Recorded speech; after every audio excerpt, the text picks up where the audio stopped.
Thank you.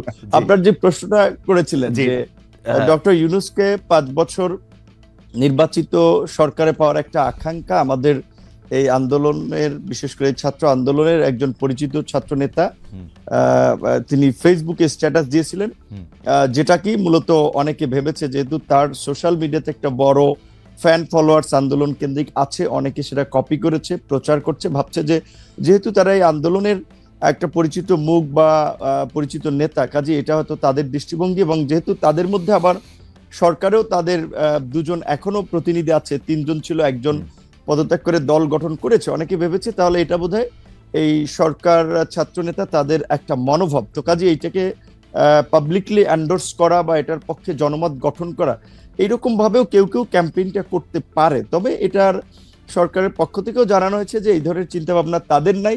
দ্বিতীয় কথা, সরকারের যদি থাকেও এখানে আমি কিংবা সাকিব ভাইয়ের মতো আমরা যারা একটা গণতান্ত্রিক ব্যবস্থার জন্য আওয়ামী ফ্যাসিবাদের বিরুদ্ধে লড়াই করেছি, তারা তো সেটা কখনোই মানব না, কাজে এই ক্যাম্পেইনের পক্ষে থাকার প্রশ্নই ওঠে না। এবং আপনি কি চান যে আপনি বলছেন যে ক্যাম্পেইনের পক্ষে, আপনি চান যে ডিসেম্বর বা জুনের মধ্যেই নির্বাচন হোক, সেটা আপনি চান? আচ্ছা, আমার পজিশনটা বলছি, আপনার দুইটার একটু উত্তর দিয়ে আসে। আর সেকেন্ড একটা ক্যাম্পেইন যেটা বলেছেন যে বিএনপির যেসব নেতা ইলেকশনের জন্য খুব সরব এবং সোচ্চার, তাদের বিষয়ে নানান ধরনের একটা ক্যাম্পেইন আবার চলছে, অনেককে হেয় করা হচ্ছে, নানানভাবে প্রশ্নবিদ্ধ করা হচ্ছে।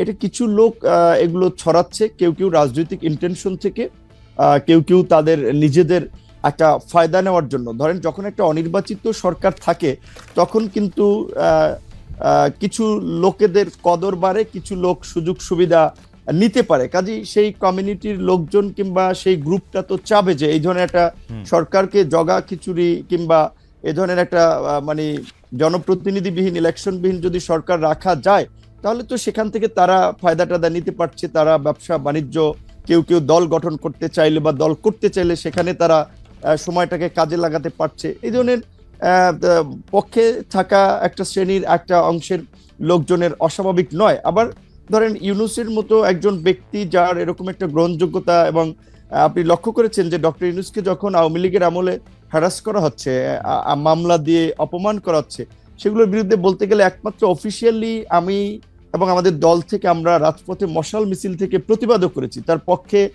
অনেকে আদালতে গিয়েছেন, সেটা ভিন্ন বিষয়। আমরা নৈতিক জায়গা থেকে তার পাশে দাঁড়িয়েছিলাম। তিনি যে আজকে সরকার প্রধান হবেন সেটা কিন্তু আমরা কখনো কল্পনাও ওইভাবে করি নাই। তো তিনি হয়েছেন, আমাদের একজন পছন্দের মানুষ ছিলেন, আমরা সবাই সন্তুষ্ট, এবং আমরা তাকে সহযোগিতা করতে চাই ওই জায়গা থেকে যে এই অন্তর্বর্তীকালীন যে এই ফ্যাসিস্ট সরকার পালিয়ে যাওয়ার ফলে যে একটা সাংবিধানিক এবং রাজনৈতিক দেশের সংকট তৈরি হয়েছিল, এই পরিস্থিতি থেকে উত্তরণের জন্য এবং জন আকাঙ্ক্ষার একটা অবাধ সুষ্ঠু নিরপেক্ষ নির্বাচন করার জন্য আমরা একজন নিরপেক্ষ ব্যক্তিকে ইমাম বা নেতা বানিয়েছি, যে তিনি জনগণ এবং রাজনৈতিক দলগুলোর প্রতি ইনসাফ করবেন, একটা সুষ্ঠু নির্বাচনের পথে দেশকে এগিয়ে নিয়ে যাবেন। এবং আমাদের যে প্রত্যাশা যে রাষ্ট্রের কিছু মৌলিক সংস্কার, যেটা গত 16 বছরে আওয়ামী লীগ রাষ্ট্রের চরিত্রটাকে নষ্ট করে একটা ফ্যাসিবাদী রাষ্ট্রে পরিণত করেছে, সেই সংস্কারের জন্য আমরা বলেছি যতটুকু সময়ের প্রয়োজন সেই সময়টুকু সকল রাজনৈতিক দল, আমরা যারা গণতন্ত্রের জন্য লড়াই সংগ্রাম করেছি, ফ্যাসিবাদের আমলে লড়াই সংগ্রাম করেছি, তারা দিতে চাই।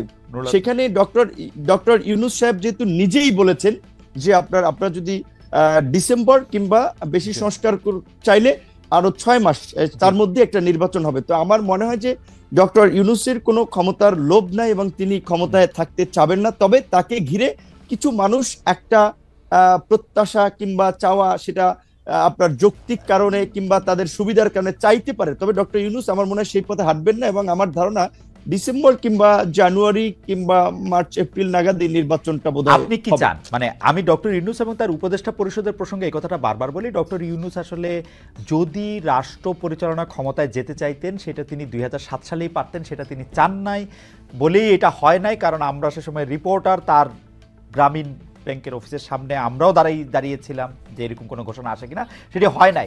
পরে তিনি রাজি হয়েছেন, তিনি কিন্তু এখনো আসলে ছাড়তেই চান। আপনি কি চান, বা তার উপদেষ্টা পরিষদের অনেকেও? রাইট, এইখানেই আমি একটা কথা বলা দরকার আপনার এই প্রোগ্রামের মাধ্যমে অডিয়েন্সদেরকেও। দেখেন, এখন ডক্টর মোহাম্মদ ইউনূস চাচ্ছেন না, আমরা যতদূর ওটাও জানি, স্বাভাবিকভাবে তিনি একেবারেই ইলেকশন দিয়ে এই বিতর্কের মধ্যে ঢুকবেন না এবং একটা রাজনৈতিক উত্তরণের জন্য তিনি দ্রুত ইলেকশন দিতে চান।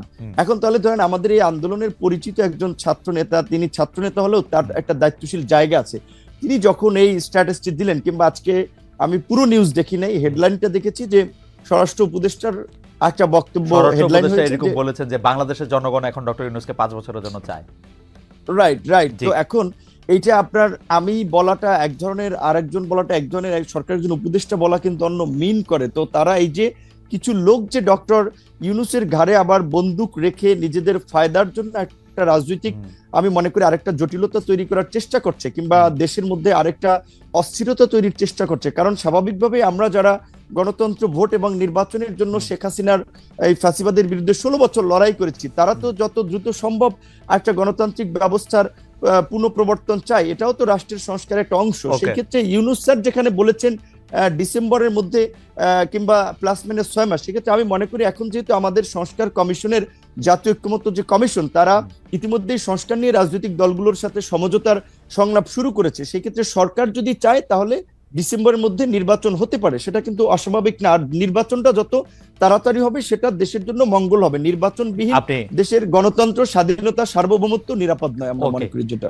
নির্বাচন যত তাড়াতাড়ি হবে তত দেশের জন্য মঙ্গল হবে। সাকিব ভাই, আপনার সাথে তো মানে নূরের সাথে আরেকটা প্রশ্নের ব্যাপারে একটু কথা বলে আপনার কাছে আসছি, তবে তার আগে একটু দর্শকরা কি বলেছেন এটা একটু দর্শকের জরিপ একটু বলে দিতে চাই যে ভারতের বিমানবন্দর ও অন্যান্য বন্দরের জট কমাতে বাংলাদেশের ট্রান্সশিপমেন্ট সুবিধা বাতিল করা হয়েছে।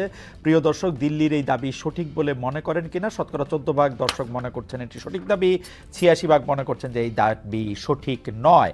আচ্ছা, আমি একটু জনাব নুরুল হক নূরের কাছে একটু ফিরি। জনাব নুরুল হক নূর কিন্তু স্পষ্ট বললেন যে তিনি যত দ্রুত নির্বাচন হবে তত মঙ্গল, কিন্তু সাকিব ভাই এত স্পষ্ট করে কিছু এত স্পষ্ট করে বলেছেন কিনা কিছুটা, নূর আপনি জানেন সাকিব ভাইয়ের কথা কিছুটা মাথার উপর দিয়ে গিয়েছে আমাদের, যে এটা আসলে ঠিক উনি কি চেয়েছেন উনি নিশ্চয়ই পরবর্তী সময়ে বা যখন সময় আসবে তখন তিনি এটি আরো একটু পরিষ্কার করে আমাদের জন্য বলবেন।